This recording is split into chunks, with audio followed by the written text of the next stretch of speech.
record. Chevron and Exxon, as Jared reported or mentioned, reported earnings this morning. And it's no surprise here, the world's largest oil companies crushed analysts' expectations. Exxon posted almost $20 billion in profit. That is the best result ever for the company. Rival Chevron reported its second largest profit amid increased demand for natural gas. Joining us now to discuss these results is Truist Managing Director for Energy Research, Neal Dingmann. Neal, I feel like every quarter we're saying, are we at peak oil? And here we are talking about record profits again.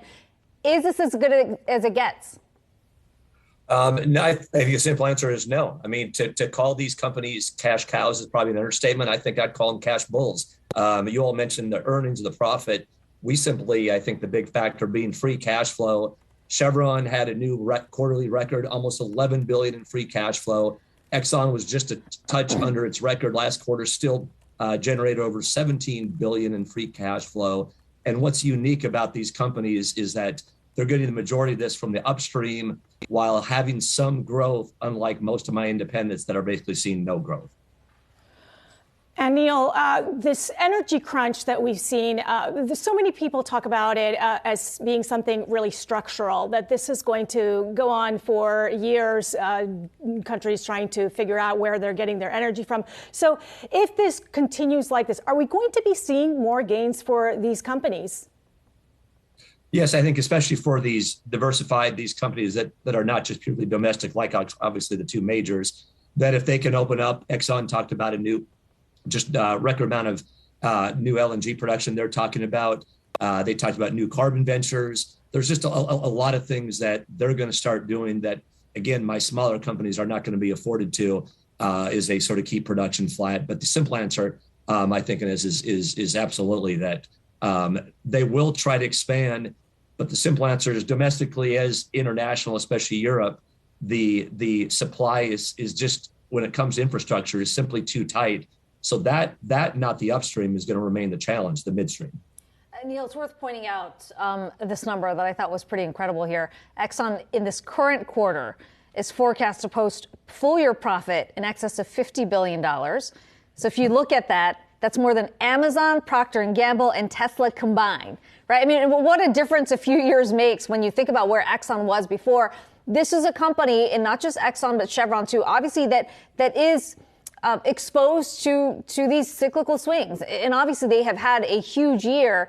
But when you think about where they're putting their money, you talked about some investments. They're also reiterating their share buyback. I mean, is that a smart use of money when you think about where the lows have been for these oil giants and how far they've had to climb back up?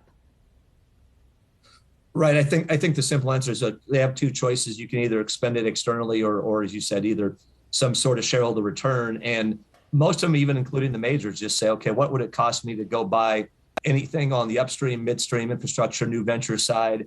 And on an asset value, what do my shares still trade for? As you said, even with all of the shares like Exxon are basically at an all-time high. The simple answer is still a lot of them that their shares are still trading at a significant discount on an asset value. So I still think it does.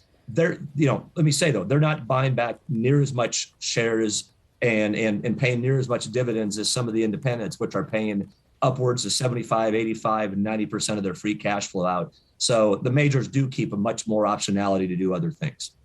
And Neal, Kiko mentioned how these companies have really had to climb from the lows. I mean, back in 2020, you had oil negative. And it's hard to imagine that Chevron, ExxonMobil now have a bigger market cap than Meta.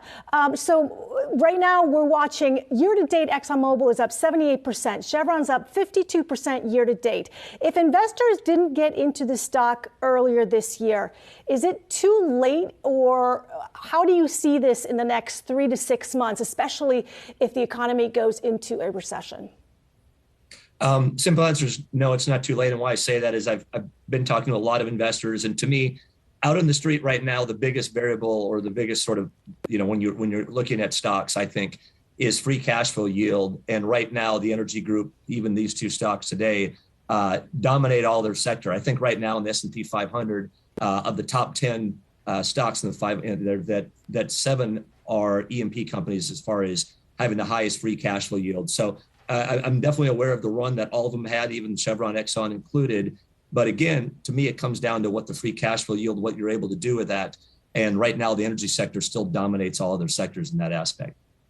Truist Managing Director for Research or Energy Research, Neal Dingmann. Good to talk to you on this Friday.